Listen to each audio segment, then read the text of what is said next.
नमस्कार, बहुत स्वागत है आपका। भारत अपडेट देख रहे हैं आप। मैं आपके साथ कीर्तिमान सिंह। बुलेटिन शुरुआत करते हैं। यूपी में 2027 का चुनाव भी दूर है, लेकिन सियासी बिसात अभी से पिछने लगी है। चुनाव नजदीक आते ही बयानबाजी तेज है। गठबंधन के दावे सामने आ रहे हैं और सीटों के आंकड़ों के जरिए सियासी नैरेटिव बनाने की कोशिश भी शुरू हो गई है।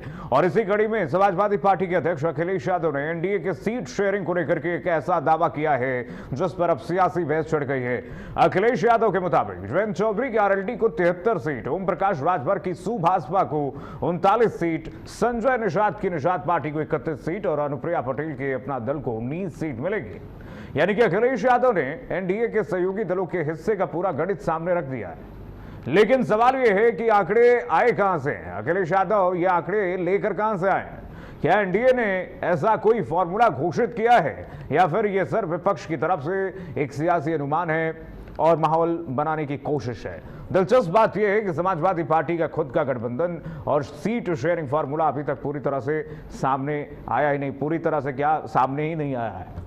ऐसे में सवाल उठना लाजमी है कि जिस गठबंधन के साथ अखिलेश यादव चुनावी मैदान में उतरने की तैयारी कर रहे हैं, उसकी सीटों का गणित तय होने के पहले एनडीए के हिस्से की सीटें गिनवाने की जरूरत अखिलेश यादव को क्यों महसूस हुई है? और मामला सिर्फ सीटों तक सीमित नहीं है।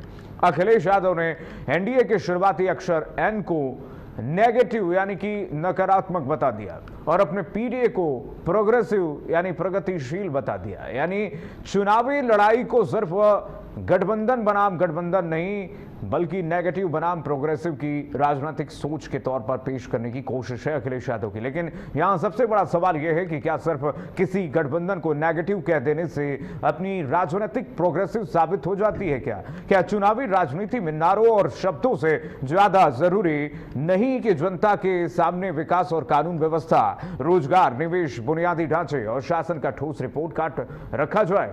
क्या सपा को पहले अपने गठबंधन, अपनी सीटों और अपनी रणनीति को स्पष्ट नहीं करना चाहिए? क्योंकि यूपी की राजनीति में गठबंधन का गणित सिर्फ सीटों की संख्या नहीं होती है, उसके पीछे जमीन पर संगठन, वोट ट्रांसफर, सामाजिक समीकरण और जनता का भरोसा भी होता है। ऐसे में सवाल यह भी है कि क्या अखिलेश यादव एनडीए के सहयोगी दलों की सीटें गिना करके विपक्षी खेमे की राजनीति मजबूत कर रहे हैं या फिर अपने गठबंधन की तैयारियों से जुड़े असली सवालों से ध्यान भटकाने की कोशिश कर रहे हैं अखिलेश यादव?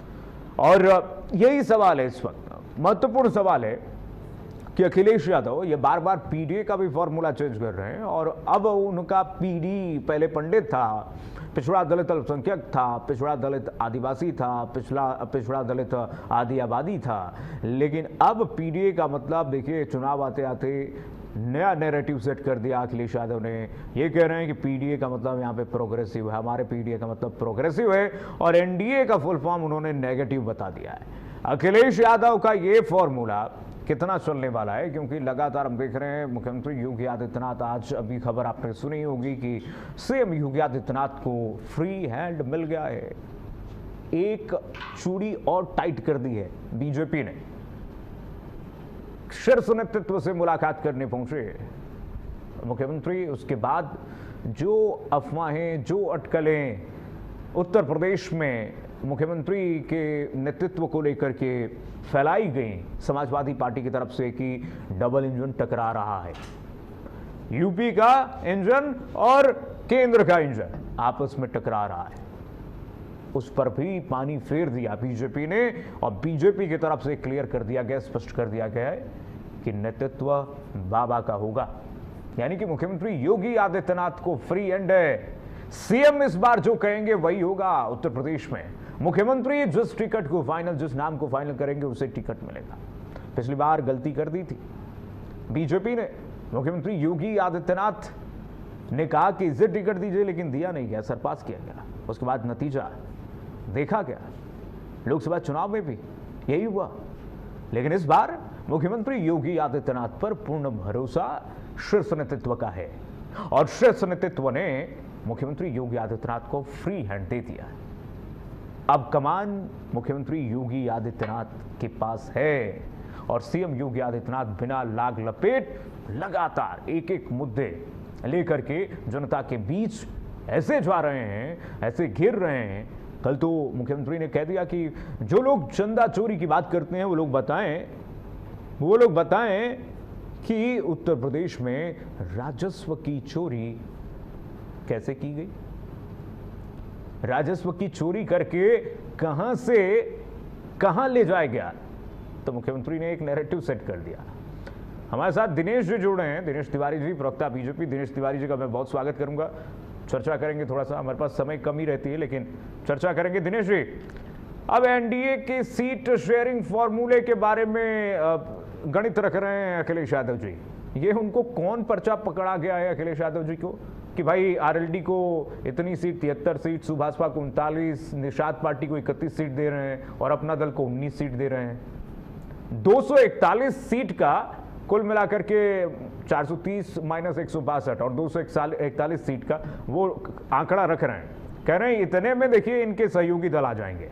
ये आपके हिसाब से ये लगता है क्या कि एक नैरेटिव फैलाने की कोशिश की जा रही है? विपक्षी जो सहयोगी दल हैं उनके भीतर में एक असंतोष भावना प्रकट करने की कोशिश की जा रही है अखिलेश यादव की तरफ से? सर अनम्यूट कीजिए। यादव को लगता है हाँ हो गया दिनेश जी। अखिलेश यादव क्योंकि स्वयं में क्षमता नहीं है कि वो माननीय मुख्यमंत्री योगी आदित्यनाथ जी का जो पिछले 9 साल के कार्यकाल हैं और जो अब अगला चुनाव होगा उनमें स्वयं क्षमता नहीं है कि कैसे हम जनता के बीच में जाएं। एक बार तो झूठ बोल के चले गए लोकसभा चुनाव में और ये सब जनता सब जान गई है, इसलिए वो नैरेटिव कर रहे हैं कि ताकि जो है जो भारतीय जनता पार्टी का गठबंधन है वो टूटे और टूट के साथ हमारे पास आ जाए। लेकिन अखिलेश यादव भूल जा रहे हैं क्योंकि दिन में मुंगेरी लाल के साथ सपने देख रहे हैं कि भारतीय जनता पार्टी के जो गठबंधन है तो टूट करके हमारे साथ आ जाएंगे। ये बिल्कुल नहीं होना है। आप ये तय हो गया है कि माननीय मुख्यमंत्री योगी आदित्यनाथ जी के नेतृत्व में उत्तर प्रदेश का चुनाव होगा और उत्तर प्रदेश के चुनाव में जो समाजवादी पार्टी के जो भी कार्यकाल के जो विषय रहे उसको रखे जाएंगे जनता के बीच में और जो हमने विकास कार्य किए हैं वो जनता के बीच में रखे जाएंगे। हम इन्हीं मुद्दों को लेकर के, विकास कार्यों को लेकर के जो उत्तर प्रदेश का एक बदलाव आया है, जो आज कानून का राज्य है आज, और वो वही हम जनता के बीच जाएंगे। अखिलेश के पास तो कोई मुद्दा है ही नहीं। कभी कहते हैं मंदिर चंदा चोरी हो गई, वो खुद बताएं जब उनकी सरकार थी उन्होंने राजस्व चोरी किया था, उनके गायत्री प्रजापति वगैरह जो थे वो खनन का जो है बिना टेंडर कराए पूरा करोड़ों रुपए का वारा न्यारा कर दिया था। तो आखिर वो पैसा कहां गया, किसके पास गया, क्या ये भी जनता को बताएंगे? दिनेश जी एक खबर पे और अखिलेश यादव के पास कोई कुछ नहीं उनके पास है। वो केवल पागल बनकर रोजा कर रहे हैं क्योंकि उनका परिवार, मैंने पहले कहा पीडीएफ मतलब होता है परिवार डेवलपमेंट अथॉरिटी, कैसे हमारा परिवार बढ़े, ठीक है, उसके लिए ठीक है दिनेश जी। हमारे साथ आर्य उस्मानी जी आ गए हैं, समाजवादी पार्टी के प्रवक्ता आर्य उस्मानी जी, बहुत इस्तकबाल, आपका स्वागत।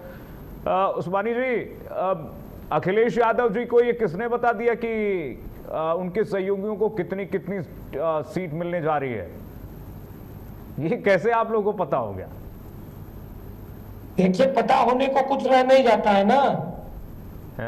ऐसा है ना, सारे पॉलिटिकल पार्टीज के जो लीडर्स हैं जी, वो आपस में मिलते बैठते हैं। जब पार्लियामेंट चल रही थी तो वहां आपने देखा होगा कि कई जो सूक्ष्म जलपान है वो विपक्षी नेताओं के साथ में हुए, कई डिनर विपक्षी नेताओं के साथ में हुए, तो उनमें सब आपस में सब आदान प्रदान हो जाता है। अच्छा, और आप तो जान ही रहे हो। तब तो इस हिसाब से दिनेश जी ने भी पता कर लिया होगा कि कितनी सीट आप लोग देंगे कांग्रेस पार्टी को। तो ये बीजेपी को पता करना चाहिए था ना, लेकिन बीजेपी फेल हो गई। वो जान ही नहीं पाई।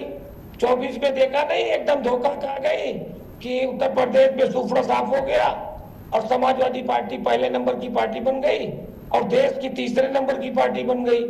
तो इनका खुफिया तंत्र बहुत कमजोर है। और इस समय जो दिल्ली और लखनऊ की लड़ाई चल रही है ना उस्मानी साहब, उस्मानी साहब, ये लड़ाई फेल हो गई। ये आपका जो एजेंडा, प्रोपेगेंडा, नैरेटिव कह लीजिए, फेल हो गया। अभी एक खबर आई है, फ्री हैंड दे दिया गया मुख्यमंत्री योगी आदित्यनाथ को उत्तर प्रदेश में, यानी कि सीएम योगी आदित्यनाथ जिसको कहेंगे उसी का टिकट फाइनल होगा। ये डबल इंजन की टकरार दूर हो गई, भ्रम दूर कर लीजिए। यही तो खेल है। हाँ, यही तो खेल है ना। हाँ, जब सामूहिक निर्णय होते हैं तो रिजल्ट अच्छे आते हैं, और जब एकला चलोगा होता है तो रिजल्ट अच्छे नहीं आते हैं। अब इनके पास कुछ है तो नहीं, तो कह रहे हैं कि हार का ठीकरा इन्हीं के ऊपर फोड़ दो, इसलिए ये इन्होंने तय किया है। अच्छा, अब आप देख रहे हो कि हर मोर्चे पे सरकार फेल हो गई है। हाँ, किसानों को खाद नहीं मिल रही है, खाद की जगह लाठियां मिल रही हैं। 50 किलो खाद की बोरी थी, उसको पहले 5 किलो कम किया, फिर 10 किलो कम कर दिया। अब किसान जो है वो लाइन लगाए हुए बैठ पड़ा है। बजाज ग्रुप की चीनी मिलें गन्ने का भुगतान नहीं कर रही है। ये कह रहे थे गन्ना का दाम हम दूना कर देंगे, लेकिन नहीं कर पाए। तो ये हर मोर्चे पर सरकार फेल है। अरे उस्मानी साहब, मैं तो हैरान हो रहा हूं कि भाई बीजेपी करे तो करे क्या। योगी जी के हाथ में अगर फ्री हैंड मिल रहा है तब भी आप लोग कह रहे हैं कि वो तब भी दिक्कत है। योगी जी के हाथ से फ्री हैंड हट जा रहा है तो कह रहे हैं कि डबल इंजन की टकराहट है। तो करे क्या बीजेपी? देखिए, ये उनका आंतरिक मामला है। हाँ, वो चाहे फ्री हैंड करें चाहे फुल हैंड करें, लेकिन स्थिति बिगड़ चुकी है और जिसके रिजल्ट आप 24 में देख चुके हैं। अब आज इनके पास जो है, इन्होंने कहा था कि साल में 2 करोड़ लोगों को हम रोजगार देंगे, जो डबल इंजन की सरकार थी नौकरी देंगे। 11 साल हो गए, 24 करोड़ लोगों को नौकरी दे देना चाहिए था, नौकरी तो दे नहीं पाए। आज उत्तर प्रदेश में बाढ़ आई हुई है। आज देखिए आप प्रयागराज में जो है बाढ़ तो आती रहती है, बाढ़ तो आती रहती है, लेकिन रुकिए ना, बाढ़ तो आती रहती है, लेकिन उस्मानी साहब ये बताइए, ये कितनी बार आप लोग पीडीए का फॉर्मूला बदलेंगे? अब तो आप लोग पीडीए का फॉर्मूला बदल के प्रोग्रेसिव कर दिए और एनडीए को नेगेटिव कह रहे हैं, ऐसा क्यों? नेगेटिव है ही है ना। आप देखो ना, अगर नेगेटिव ना होता हाँ। तो इस देश का युवा जेनजी जो है दिल्ली की सड़कों पे क्यों उतरता? दिल्ली की सड़कों पे उतरा, इनके एजुकेशन मिनिस्टर को इस्तीफा देना पड़ा। गलती तमाम हस्तक्षेप हुआ। अगर 2 दिन और इस्तीफा ना देते तो हो सकता है भारत की सरकार ही गिर जाती। तो आज स्थिति उलट चुकी है, जैसे झारखंड में हो रहा है, वो जाग चुका है। अब बहकावे में तुम्हारे नहीं आने वाला है, तुमसे रोजगार मांगेंगे, तुम कहोगे कि जो है रोजगार नहीं है हमारे पास। अच्छा, चलिए की बात करोगे, आपसे हम चलिए आप लोग प्रोग्रेसिव हैं, मंदिर मस्जिद की बात करेंगे, ठीक है, आपसे रोजगार मांगेंगे, आप पाकिस्तान हिंदुस्तान की बात करेंगे। हाँ। इसलिए इनके पास अब कोई मुद्दा नहीं है। हाँ। किसान जाग गया है, ठीक है उस्मानी साहब, ठीक है उस्मानी साहब, ठीक है। दिनेश तिवारी जी, ये उस्मानी साहब कह रहे हैं हम लोग प्रोग्रेसिव हैं, आप लोग नेगेटिव हैं, और मैंने कहा कि झारखंड में भी तो प्रोटेस्ट हो रहा है, उस पर भी जवाब दीजिए। दिनेश तिवारी जी, आप लोग नेगेटिव हैं क्या सच में? देखिए, ये सत्य है कि हम हर कार्यों का मूल्यांकन करते हैं। सरकार ने, भारतीय जनता पार्टी ने ये तय किया है कि जनता के जो जनहित में जितनी योजनाएं हैं या कार्य हैं, उन कार्यों का जब हम इम्प्लीमेंट कराते हैं, उस कार्यों का फीडबैक भी देते हैं और फीडबैक लेकर के पॉजिटिव काम जो है ये करते हैं। समाजवादी पार्टी ये नहीं करती है। समाजवादी पार्टी बता दे, जैसे कह रहे हैं कि रोजगार, जब इनकी सरकार थी तो इन्होंने कितने लोगों को रोजगार दिया था? जब इनकी सरकार थी तो किसानों कितना जो है क्षतिपूर्ति दिया था इन्होंने? ये बतावे ना। युवा जो जेनजी की बात कर रहे हैं, जेनजी आपके साथ नहीं है। अरे भाई, आपने हमसे कहा जवाब दे, हम जवाब युवा सुन लीजिए, बताइए। अरे भाई साहब, बताइए ना, आपने जवाब मांगेंगे, लखनऊ कानपुर जो आपने एक्सप्रेसवे बनाया वो क्यों बात पे गया? आप सुनने की क्षमता रखिए। गंगा एक्सप्रेसवे 12 किलोमीटर जो धस गया, आप हमको बताइए कि आज उत्तर प्रदेश में जगह जो है उस्मानी साहब क्या हो रही लोग, उस्मानी साहब आप बताइए ना। उस्मानी साहब नहीं, उस्मानी साहब ऐसे नहीं, उस्मानी साहब ऐसे नहीं, उनकी बात आ जाने, उस्मानी साहब ऐसे नहीं, उस्मानी साहब ऐसे नहीं, उनकी बात आ जाने। गन्ने का रेट तुमने 800 रुपए और उस्मानी साहब नहीं करेंगे, तुमने किसान की आमदनी नहीं, उनकी बात आ जाने, उनकी बात आ जाने, उनकी बात आ जाए।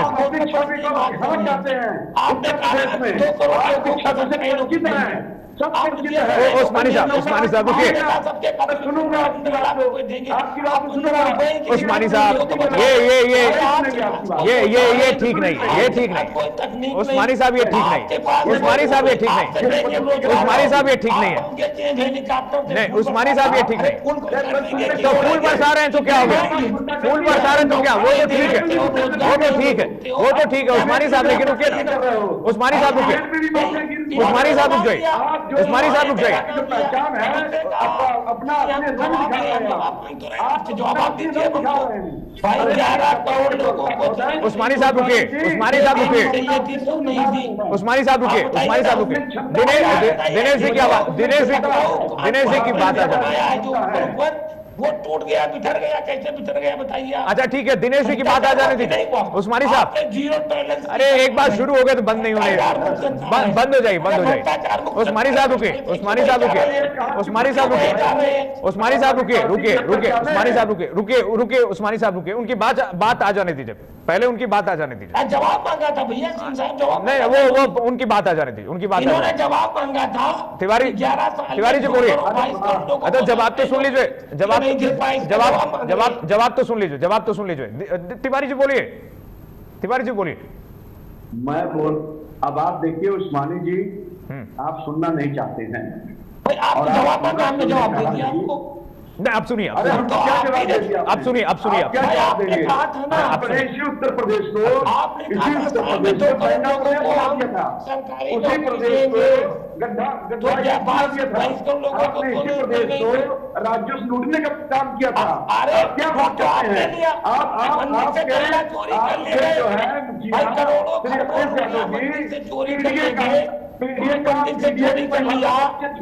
पता नहीं लगा पाए। पूरे देश में राम मंदिर का शिलान्यास हो रहा था, पूरे देश में राम और सीता की शिलाएं मूर्तियां सोने की गई थी, वो सारी मूर्तियां। दोनों लोगों की बात दर्शकों को समझ नहीं आ रही है, दोनों लोगों की बात दर्शकों को समझ नहीं आ रही है। मैं क्लियर कर दे रहा हूं। नहीं ऐसे उस्मानी साहब, कौन लेगा बताइए ना। उस्मानी साहब ऐसे उस्मानी साहब ऐसे दोनों लोगों की बात क्लियर नहीं जा रही है। ये आप लोगों की बात हौच-पौच हो जा रही है। ऐसे एक एक करके बोलिएगा तो दर्शकों तो बात क्लियर पहुंचेगी, आपकी बात क्लियर पहुंचेगी।